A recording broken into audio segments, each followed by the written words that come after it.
thank you so much for joining us this afternoon for this webinar on King Lewanika. This is a really exciting time for Downey Botswana as they expand into Zambia with Downey Zambia. So, and this is the first product under that umbrella. I'm joined by Glenn Evans, Business Development Manager for Chobe Holdings, and Kim Nixon, the COO for Chobe Holdings. And they're going to be presenting the property to you today. Please ask any questions you may have in the Q&A. We will get to those at the end. So fire anything at us now. Of course, you will have our contact details to contact us after the presentation for any questions. This is also being recorded and we'll be popping it on YouTube. We'll also pop it on the Africa Hub Accommodation Hub as well. So you can catch up at any time. And after the webinar, we'll be sending out an agent kit link as well with everything we have at the moment for selling King Lewanika. That is a portfolio that will be added to as well in terms of imagery and things like that over the coming months. But for now, I'll pass over to Kim to present to you King Lewanika. And Kim, and FYI, you are on mute.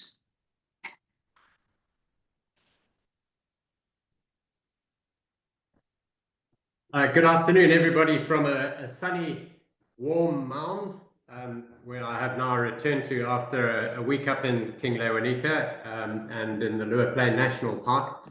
I'm joined with Glenn Evans, who is located in Cape Town currently.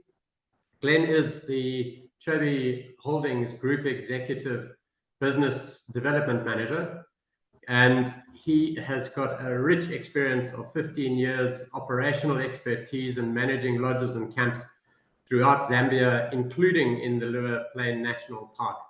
We're very proud to have had him join us about 4 months ago.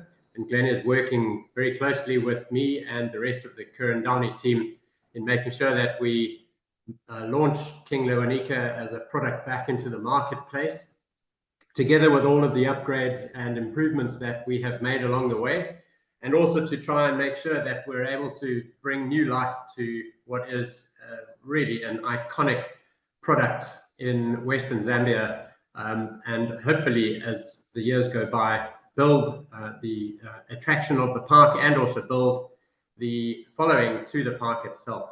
I was blown away by the beauty and the enormity of the wilderness that is located there, along with the unique wildlife that I encountered. Because I'm technologically challenged and wasn't able to work out how to turn this presentation into presentation mode, my good young colleague Glenn is going to move the slides along, so you'll have to excuse me when I keep saying next slide. So next slide. Thanks, Kim. Thanks for calling me again.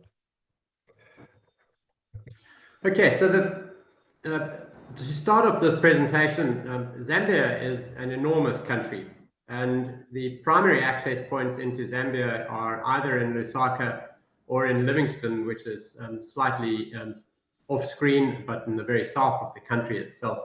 There are a variety of iconic national parks in the country, including South Luangwa and North Luangwa in the eastern part of the country, Lower Zambezi, Kafue National Park.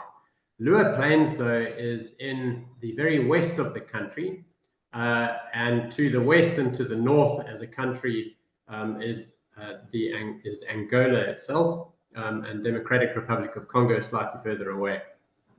The park is quite a distance away from Lusaka and also from Livingstone. Just go to the next slide, please, Glenn. And I'll move into the access of the park in a second. So just a brief history, just go back again. Just a brief history of this national park. It is actually one of the oldest national parks across Africa. It has a history dating back to the 19th century when the King of Barotseland actually appointed his people as the custodians of the reserve itself. And it is one of Africa's greatest wetlands. It's certainly one of the largest wetlands, and is blessed with incredible bird life and amphibians and other life that are attracted to these life-giving waters. It has been faithfully managed and conserved and preserved by the people of Western Zambia for many, many generations, and has for all of that time provided an extraordinary amount of water, which feeds the Zambezi River itself, one of Africa's great rivers.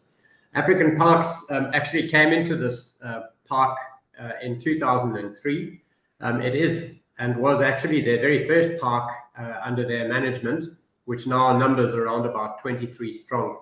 And what's really important about the way that this park is managed is that it is in partnership with the people through the Barotse Royal Establishment, the Department of Wildlife for Zambia, as well as African Parks itself. Downey and King Lewanika and our involvement in the park is through a designated lodge site. The lodge itself is owned by African Parks. It is sold, operated, and managed by ourselves. And we work hand in hand with the people of African Parks insofar as paying park fees, paying royalties, as well as then getting involved on the community projects, education in particular, as well as community economic development projects. Next slide, thanks, Glenn.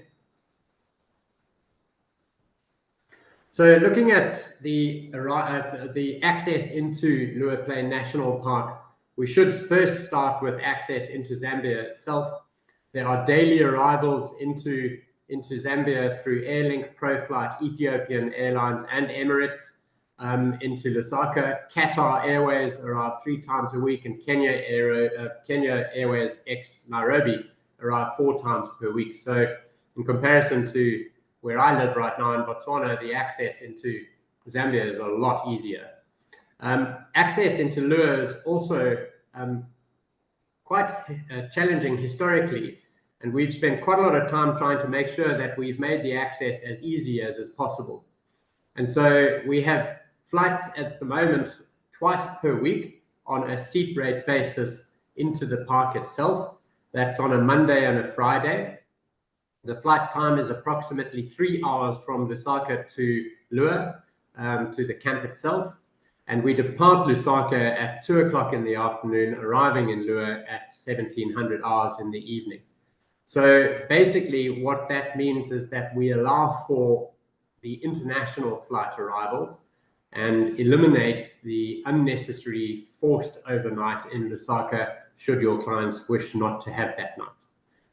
The flight then from Luo back to Lusaka is on a Monday and a Thursday, and it departs Luo at 9 o'clock in the morning and arrives in Lusaka at 12 o'clock in the afternoon, midday. So the reason we chose to do that was, again, to try and eliminate the need for the forced overnight in Lusaka and to allow for the ease of access to shift your guests onward to wherever they're going next in Zambia, or to meet up with the flights departing back out of Lusaka itself. So if you arrive at midday, and to summarize what I'm saying here, you are able to connect to Lower Zambezi, you're able to connect to South Luangwa, or you're able to connect out internationally. So what this does is it makes Luo a lot more accessible than it was historically in the past, and we're hoping that this access, the ease of access, helps to now bring more guests in. The other thing that is important to note on the flying is that Downey, Zambia have underwritten the cost of the flying, and we have done that in an effort to try and make the flight cost as affordable as possible for what the majority of our customers are, which would be couples or singles. And we've tried to break the cost even of the flying at around about 4 packs for guests. So we'll take the risk when you've got guests of 2s and 1s and 3s. We're hoping by doing that, it also helps to allow for greater access into the park itself. A couple of key points. We based the plane in Luo for the Lusaka scheduled flight and scheduled departures. Those departures are 3 nights, as you can see from the flying up above. And because we've got that plane on the ground, that's what allows us to leave at 9 o'clock in the morning to get back to Lusaka in time for continuing flights. Glenn, anything you want to add on that? Yeah, I think you've summarized the major points, Kim. I think just a couple of things maybe is the the assistance of with our charter flights of with the meet and greet service. If we need to hurry people through terminals between the little walk between Lusaka International and domestic. And as well as the fact that even with a 5 o'clock arrival into Lua, with it being so far west and a much later sunset than a lot of the rest of the country, it still allows for an afternoon activity. So it's not guests can maximize their time on the ground. But no, otherwise you've covered the main points. Thanks. You can shift on. So yeah, I think it's really important to try and understand how this system actually works. The name of the national park, to remind you, is Lua Plain National Park. It's not Lua Plains. It is just one ginormous grassland floodplain. It is extraordinary.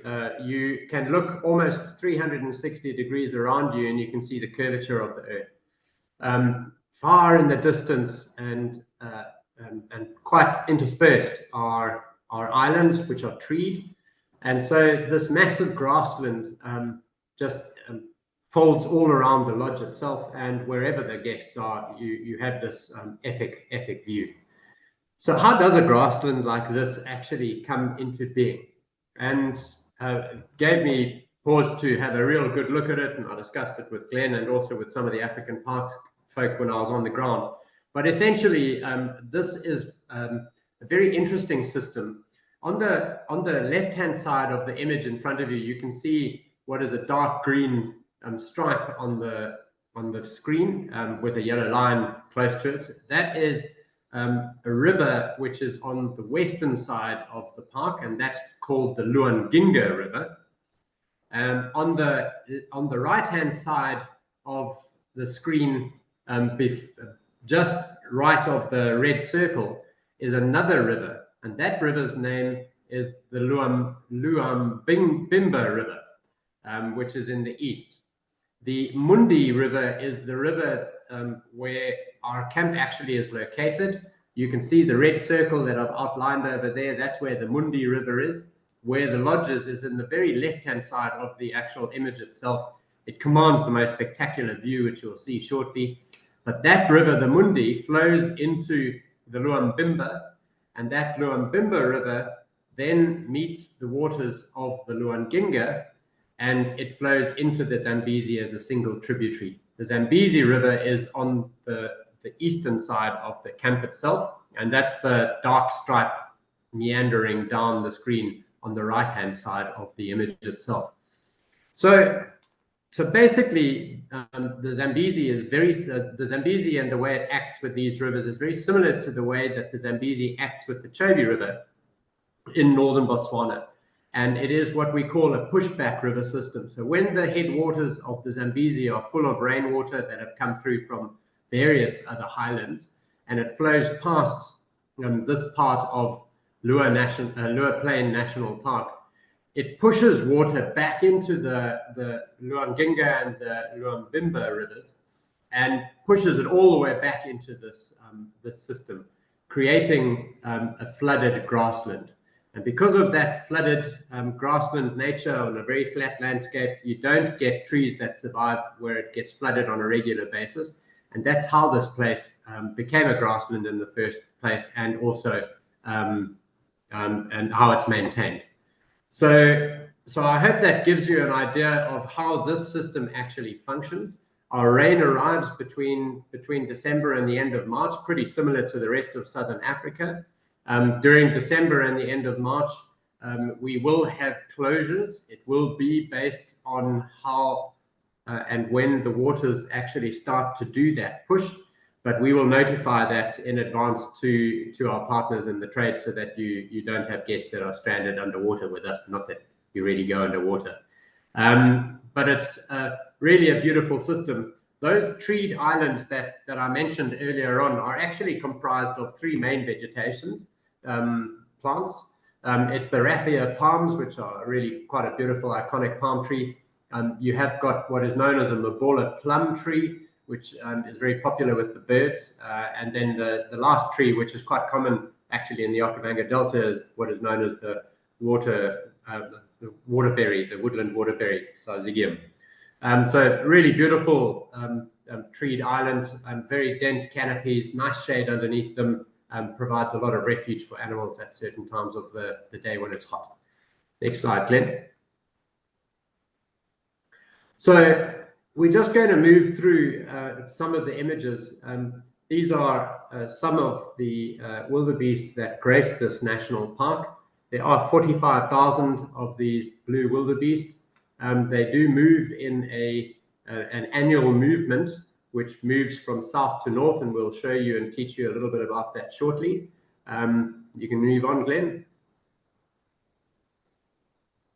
But if you look at these types of images, you can see that you have these expansive views of grasslands covered with blue wildebeest, good populations of zebra. There's actually a large population of really special wildlife, such as serval as well as oribi. You find lechwe in the area itself, good herds of tsessebe as well. Stenbok are there, and lots of other wildlife. Lion were reintroduced into the national park some time ago. Good, strong, growing population of lion in the area. There are about 30 of them currently. They spend a lot of time in King Lewanika itself. I was busy doing a walk around camp, and I walked past one of these mabola plums, and I saw these huge claw marks down one of these big plums. And I said to the camp manager, a chap by the name of Charlie, how did these things come here? He says, no, I was standing in the bedroom with my wife and we were getting ready for the day, and the huge male lion, his nickname is Bon Jovi, he came trampling down the pathway and decided to scratch this tree. And then he showed me the video of this guy. So we've even got a scratching post of the big boy in our camp. Next slide. The iconic predator and the dominant predator in the Lower Plain area is spotted hyena. There are a large number of clans. Some of them are actually moving from location to location based on the movement of wildlife, as well as what's happening with the water. But they're ubiquitous of the area, and you see them regularly.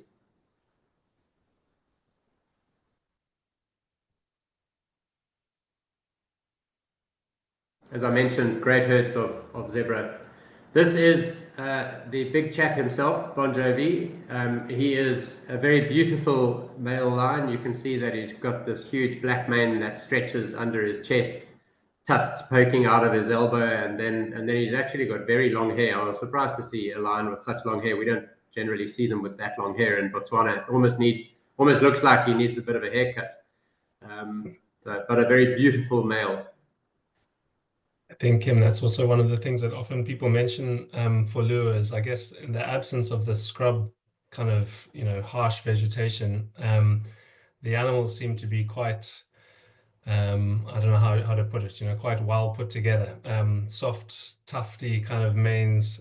Even the hyenas look fluffy, and people often comment that they don't look like the harsh kind of raggedy animals that you get in other parts of Zambia. So quite, from a photography point of view, quite model type animals in lure. Yeah, and I think another point while looking at this image, which is really good, and even this crane image that you've got up on the screen now, it is a short grassland system. So even in the summer months, the vast majority of the grassland itself is a short stunted grass variety. It's it's not much above your ankles in terms of height. Maybe a couple of inches above your ankles. There are very few sections where you have tall grass sections, but for the majority of the year, you have these short grass plains, which make for incredible photography.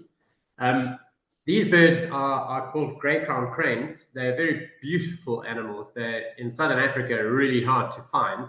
Lower Plain seems to make them very common because there are large numbers of these cranes, and I saw quite a few reasonably large flocks of them. And I always laugh at this bird because when these guys fly over you, they're not the most intelligent bird. They're only able to count one, and that's just a joke about the way their call goes, because when they fly, they go one, one, one, one, one, and then you have a whole herd of these things, a whole flock of these things coming over you shouting one.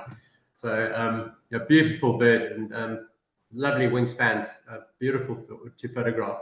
There are also large numbers of wattle crane in the area as well.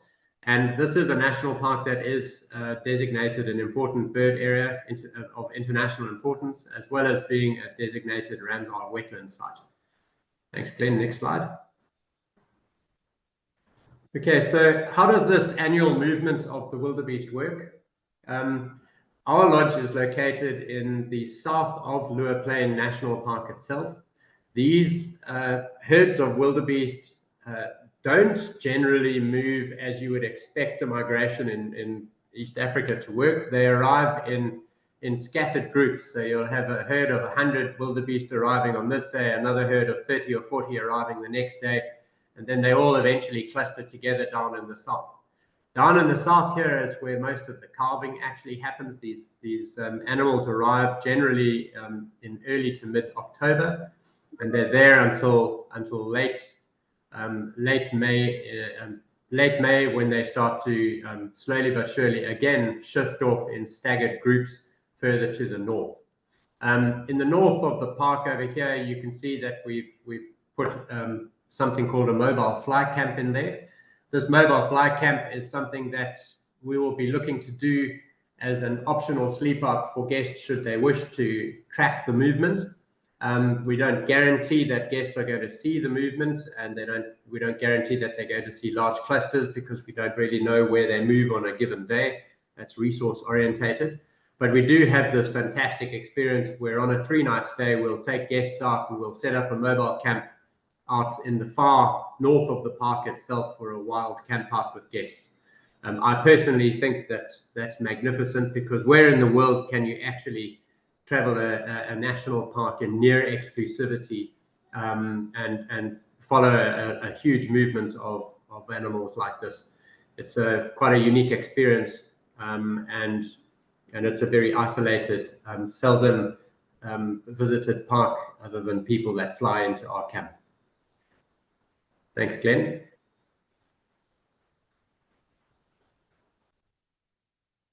So looking at the activities, it's really a lot more than what you think there is there. There's obviously game drives by day and by night. We have guided walking safaris with armed rangers.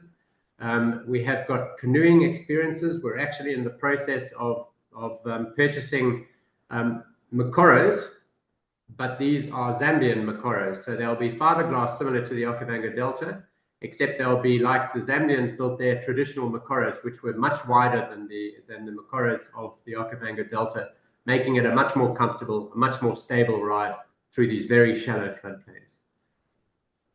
We do have quite amazing people in this area. The staff are extremely warm, very bubbly, very friendly. They're overjoyed when they have a foreign guest come to visit their camp. They did a traditional welcome dance for us when we arrived, and it nearly moved me to tears. And I've seen some few hundred of these in my life before, my first of this kind in Zambia. And it was really moving to see how happy they were to have people come visit what is their ancestral inheritance, the land that they've been conserving. There are a lot of commercial projects that African parks have started, which we're supporting, obviously. My favorite one is bees and honey production. They've got a fantastic processing plant where they process honey from 140 odd beekeepers. They've got over 1,300 odd hives in that area. They produce about 50 kilograms of honey per beehive per year. It's a ridiculous productivity. And it's delicious honey. So we do take people past on the cultural tour to go and have a look at what we're doing from a commercial and community development perspective. There's quite a lot of engagement with the conservation team of African parks. We're introducing citizen science so that rare sightings of animals like eland, oribi, and wild dog, etc., and even lion are recorded and reported back to their units so that we can conserve and track these animals. It's a really important function. And then we have got the seasonal wildebeest movement, as I mentioned earlier on with our fly camp sleep out. In camp itself, from a wellness perspective, Molly, the camp manageress, is a yoga instructor, and she is going to be, she's got approved on her budget a huge tarpaulin which she'll roll up and take out with guests who wish to have yoga experiences, and we'll take it to a beautiful treed island not too far away from camp or another location for guests who wish to have a yoga experience. There will also be in-room massage treatments as well for guests who wish to have that. Thanks, Glenn. So these vehicles have just arrived. One of the beautiful things, as I mentioned earlier on, is that you've got this skyline that just stretches before you. You can see the curvature of the earth. And so one of the magical things you can do in this area is to actually do some of your game drive on top of the roof. So we constructed these game drive vehicles with seats on the top of the vehicles. Guests are able to sit up there and enjoy this magnificent view.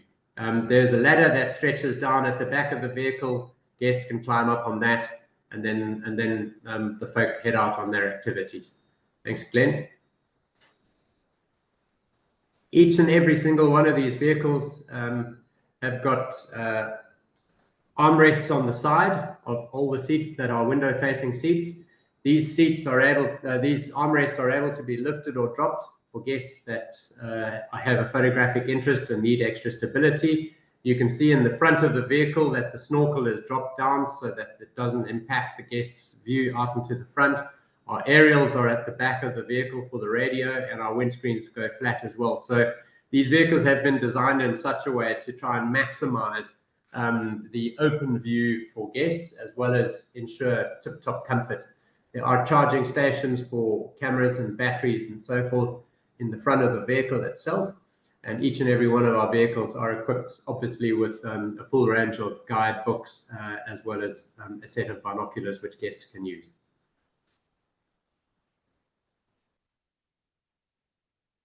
So in terms of the key selling points, to summarize what we've been talking about, Lua is truly a vast wilderness area. It covers 3,300 square kilometers, about 1,300 square miles.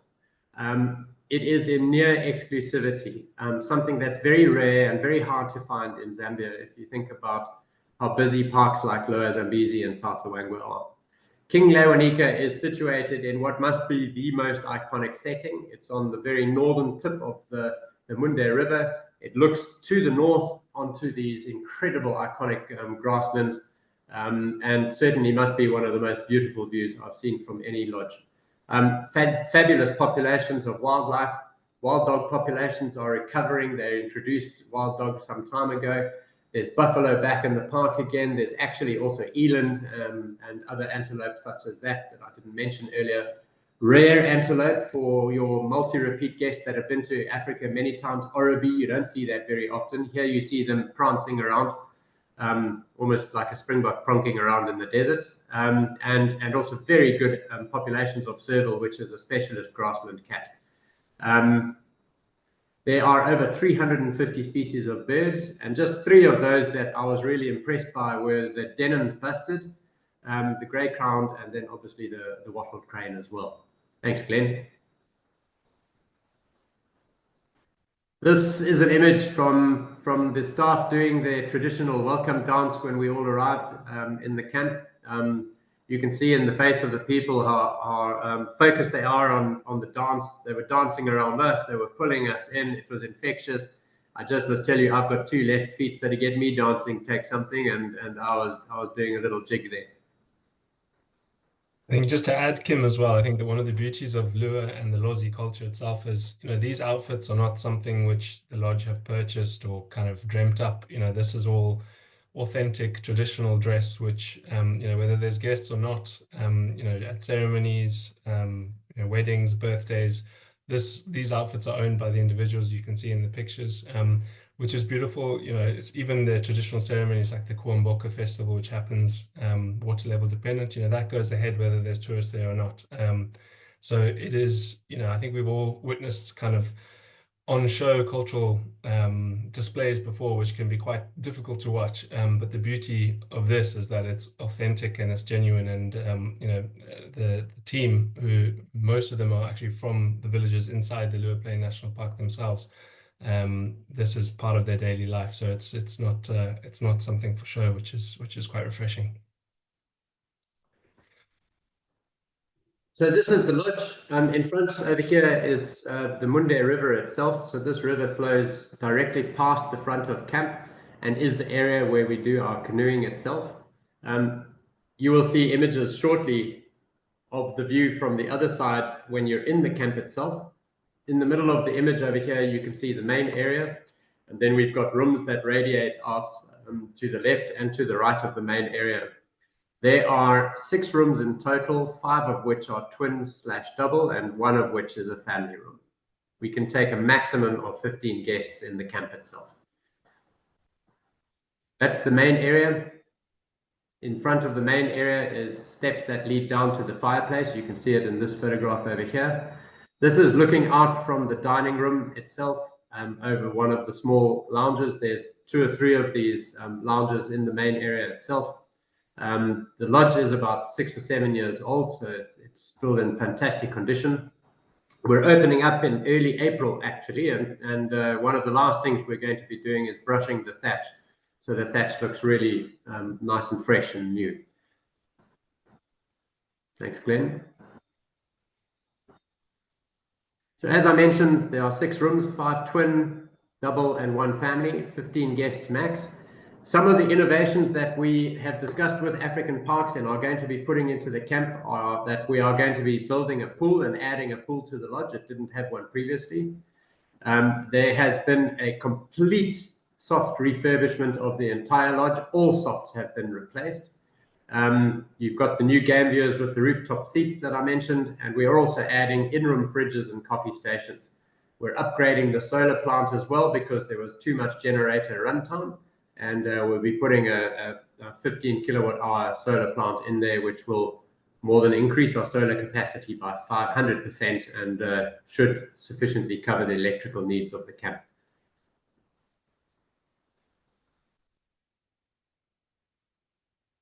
This is looking into one of the rooms from the outside. On the left, in this room is the bed area. It does have a mosquito net that does cover it and get dropped down by the team in the evenings. In the middle, you have a lounge and a very big long settee.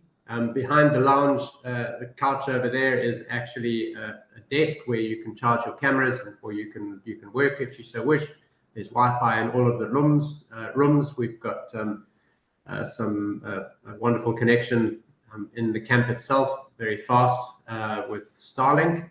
And to the left, you have the bathroom with his and her vanities.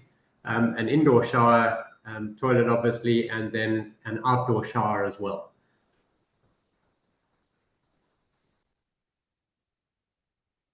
This is when you're in the room itself, looking back across the bedroom and the couch.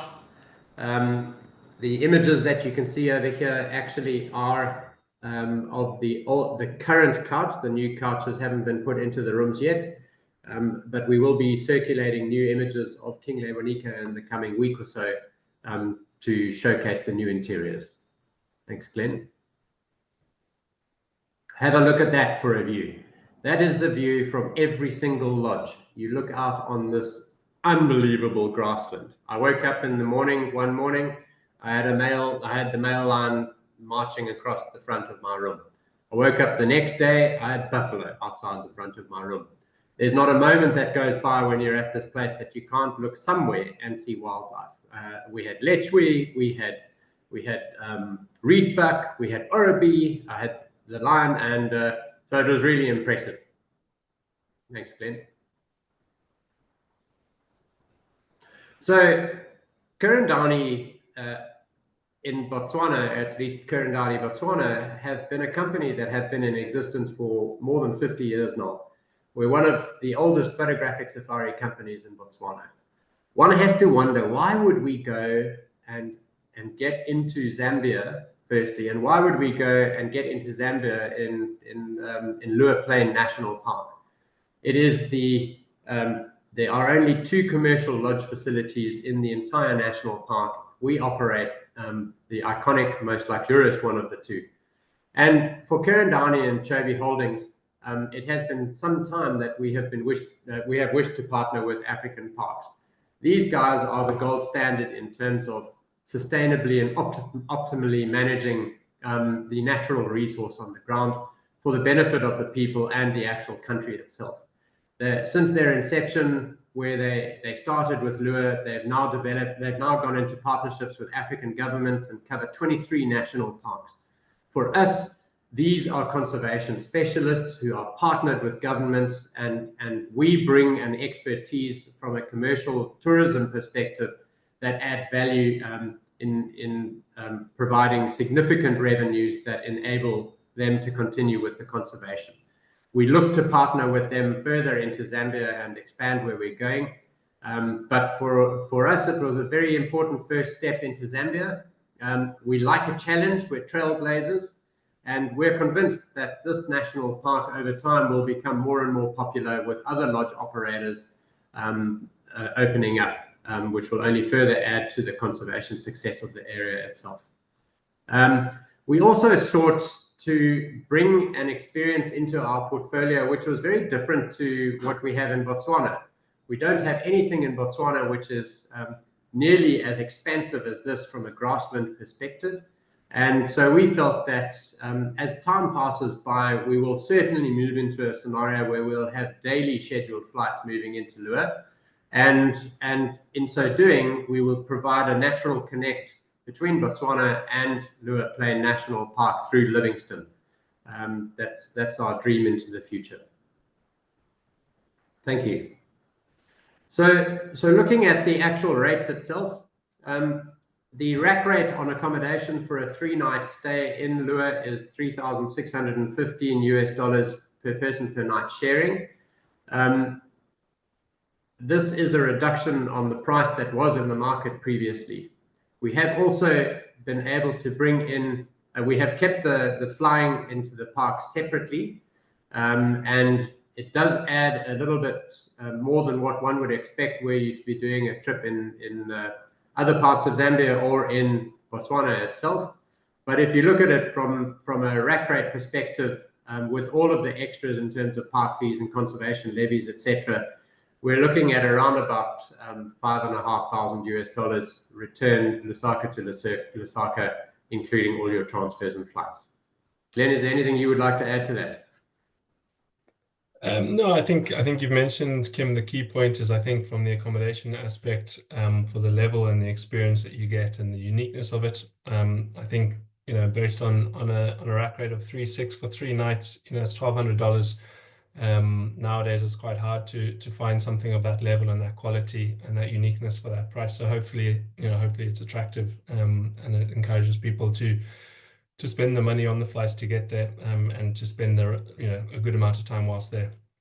So yeah, I think you've covered the main areas. Great, thank you. And one of the most important points that we want to mention here is that while there is a very specific schedule, as mentioned, on the Monday and Thursday routine, and then on the Friday-Monday routine, we must point out that if you do have guests in parties that wish to travel on different dates, they want to have a different duration, we are very flexible to assist on a specific quote which would work for them. We do not put a markup on the flying whatsoever. It is directly as we receive it at cost that is passed on to you as the partner for your guests. What we're looking to do is to try and make sure that we utilize the opportunity to bring as many people to Lua as is possible. Thanks, Glenn. So this actually wraps up our presentation on King Lewanika, and we'd love to open up the floor for questions. You've got somebody with 15 years of experience, Glenn, and then obviously myself, who have spent a good period of time up there now to get to understand the product to this level. Thank you very much. Thank you so much, Kim and Glenn. That was such a great presentation. Really informative for me as well, especially after you've just been there. So that was really helpful. We do have a few questions in the Q&A. If anybody else, please wants to ask any questions, do pop them in the Q&A.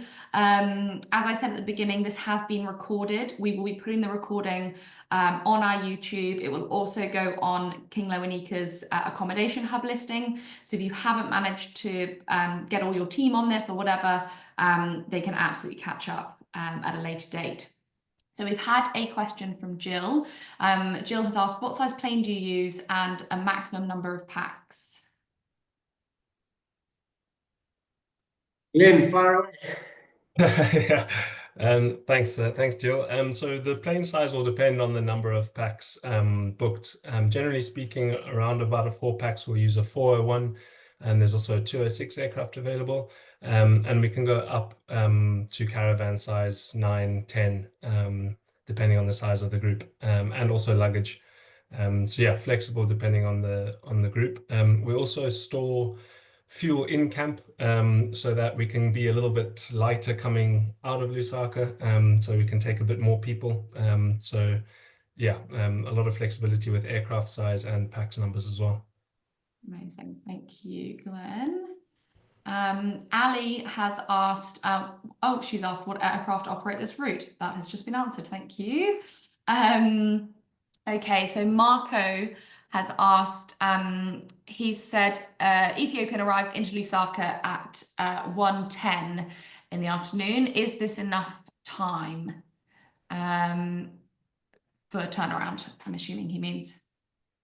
Yeah, so I think on certain flights, with we listed all the different options there. On certain flights, a couple of the airlines have a morning arrival, and a couple of them have an afternoon arrival as well.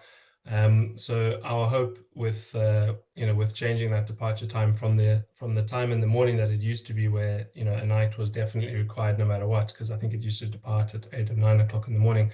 There's still the ability to not have the night before, depending on your arrival. Also, with the departure time, getting there a little bit earlier, it opens up the option so that there's not a night in Lusaka upon departure, that you can connect straight onto an international flight. So obviously the flights, even the domestic flights, vary across the year as well. The ProFlight reduced their schedule for, as probably most people on this call will know, but we've just really tried to maximize opportunity to avoid where possible by changing the flight times. And in theory, Glenn, what would be the kind of latest that you would be able to take off from Lusaka to get to camp? So yeah, I mean, look, as I mentioned earlier, it gets darker. Yeah, it gets darker a little bit later in Lua. So we wouldn't really want to be landing much later than 5:30, 5:45. If there's weather and you have to divert, it becomes a bit too risky. So yeah, we want to try and keep it safe by 5 o'clock. The other thing as well is that if your packs are the only people on the plane, we can be flexible with departure times, whether it's bringing it a bit earlier or a bit later. Obviously, it needs to work with the other leg, so we can always tweak it depending on who's on the plane. Amazing, thank you. Okay, Marco has asked, are the photos taken from a low vantage point of your vehicles, or are they from a hide? Good question, Marco. It's Charlie, our general manager of the lodge, took those photos a few days ago. So he was, I think he's about 6'5", so it's about as low vantage point as Charlie can go. But yeah, it's just from on his knees, I think. Okay, amazing. Most of the vehicle shots, though, if I can just say from an activity perspective, most of those photographs from a wildlife point of view are taken from vehicles. Okay, amazing. Thank you. Poddy has asked, during a typical 3-night stay, is there a good chance to see lion? Very much so. The lions spend a lot of time in the King Lewanika region. In fact, that is the core of their territory. So I saw very, very good lions. We were not looking for lion at all, actually. We were focusing on just seeing the expanse of Lua Plain itself and understanding the road network, etc. But we had numerous sightings of lion, and it's something that guests do not generally have any issue with. Amazing. Someone has asked, is the price 3,615 for 3 nights or per night?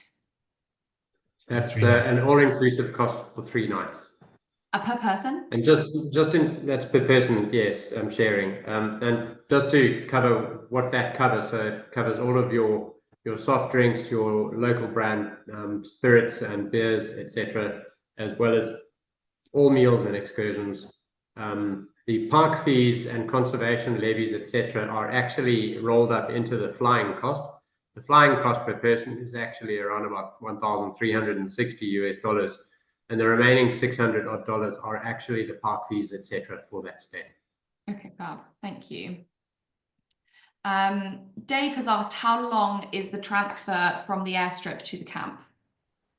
So that's a great question. Thanks very much. I'll have to remember that for the next one. The airstrip is called Mata Manini, and it is located around about 15-minute drive away from camp itself. The airstrip is in the process of being resurfaced as we speak, and we think that it will be sorted out within the next 6 to 8 weeks' time. So it'll be a 15-minute short little bumble nature drive to get to the airstrip, and then you'll go out. Should that airstrip not be licensed for whatever reason, then you would land in at an airstrip in a small village called Kalabo. And if that comes to pass, we will station a helicopter out there to shuttle the guests at our expense, which would be about a 10-minute flight from Kalabo to camp. Thank you. Jill has asked, who is the air charter company that we're using? So we have 2 air charter company partners. Our primary partner out of Lusaka is Corporate Air, and our primary charter company partner out of Livingston is United Air Charters. Okay, fab. Thank you. Claire has asked, do we have an age limit for kids? I'm trying to remember what's written on our red sheet. It's 6 years. Both the cogs turning in your head then. It's 6 years old on our red sheet. 6. Okay, fab. Okay, great, thank you. I've got a few questions from Amanda. She said also, thank you so much for the informative presentation. So first question, she's asked a question that you guys have just answered. Where did the flights land? And you obviously answered that with either our airstrip or Kalabo. Who's running the flight charters? We've obviously got to that one. Is there a weight limit on the flights? I think we've said that's sort of flexible. Yeah, it'll depend on the as a general rule, 15 kgs in soft bags is the kind of the worst case scenario. You know, if we've got a bigger plane, you know, that requires, or a certain number of packs that requires a larger plane and a few empty seats, there's a degree of flexibility. But I think just in terms of being prudent, 15 kgs is what we're working for. Amazing. Will walks have an armed scout? There is a armed African Parks Ranger who carries an AK-47 walking around with us. Right. Yeah. And yeah, all walks in Zambia require an armed scout, or licensed walks anyway. And yeah, thankfully without elephant, the AK-47 can suffice. You know, so the interesting point actually on the scout that is located at King Lewanika, his name is Limo, and Limo is actually he's a reasonably well, I wouldn't say elderly gentleman because he's not too far away from my age, but he's around about 55, and he's about to be inducted as being an Induna, and that means he'll be one of the chiefs of the 9 villages that are within the park itself. He's been working for African Parks for 23 years.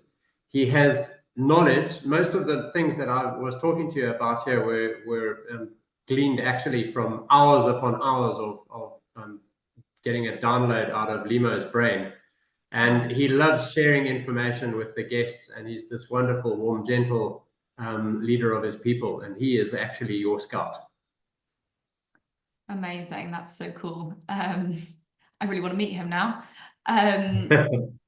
Amanda's also asked, Ari, the vehicles, how many seats on top, and what is the max packs per vehicle?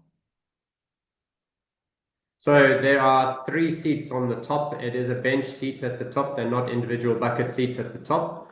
The backrest flips down flat when you're not using it, but 3 people can very comfortably sit across the back there. In the actual vehicle itself, there are 3 rows of seats. The vehicle is and has been designed in a way that you could actually have 9 people in the vehicle itself, but there are center consoles that are bolted in, which are between the seats. So it's max 6 packs for guests on the vehicle. We've got those vehicles there, 3 of them.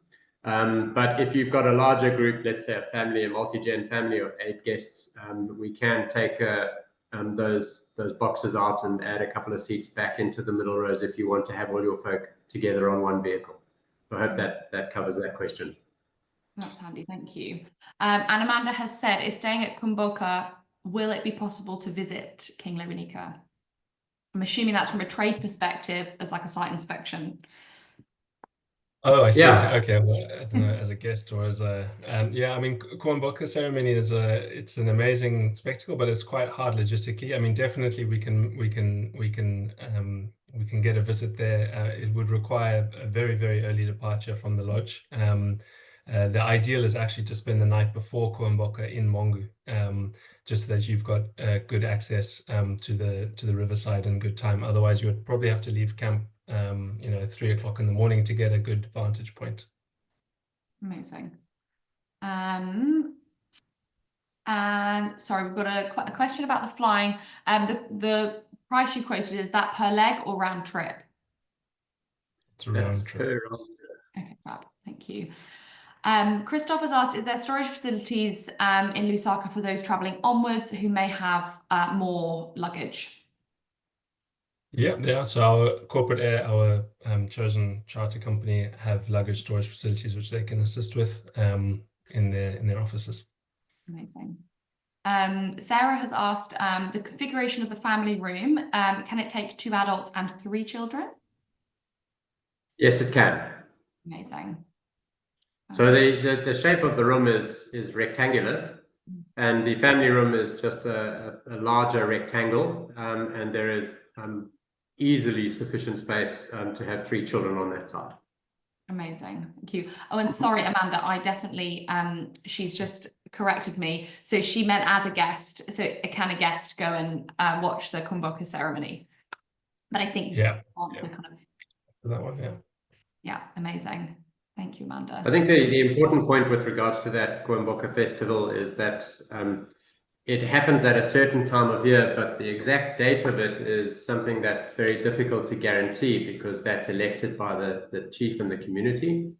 But in terms of traditional ceremonies, it's essentially a celebration of the moving from the lowland to the highland.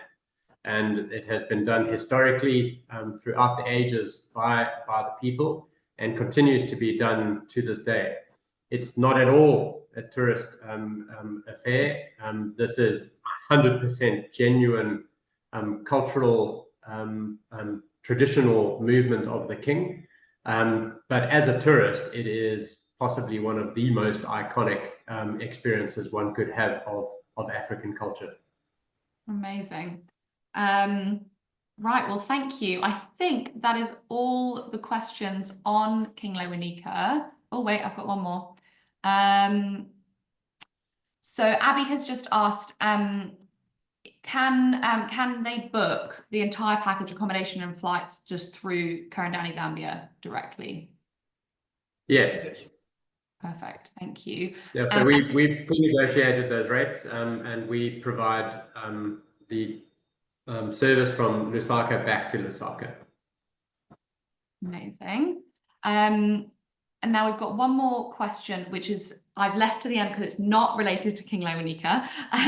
But Poldy has just asked, is Maxa on schedule for opening date? 100%. Maxa is opening on the 20th of March. Come hell or high water, it's opening. It's looking amazing. We're actually well ahead of schedule. So we're planning on doing a soft opening where we'll be doing a bunch of dry runs with Kerr and Downey staff to make sure that our service is up to scratch, but we are well on track. Brilliant. That's really exciting. Thank you. Amazing. Well, we've had some lovely comments. Lots of people who know Lure Plane already obviously love it. So those of you who don't know it, get out there and get your guests out there for sure. And as I've said a couple of times, this has been recorded. We will be putting this and the questions on YouTube so that you can catch up. We also have another viewing of this webinar at 5 o'clock today, where Kim will present again. That's 5 o'clock UK time. So if you've got people who have missed it, do feel free to tune into that one as well. But thank you, Kim and Glenn, for presenting today and getting everyone up to speed on King Lewanika. It's been great. It's been our pleasure. Thank you so much for being so engaged. It's great to have questions such as this coming through. Amazing. Awesome. Thanks so Thank much, you, everyone. everyone. Bye-bye. Thank you very much. Bye-bye.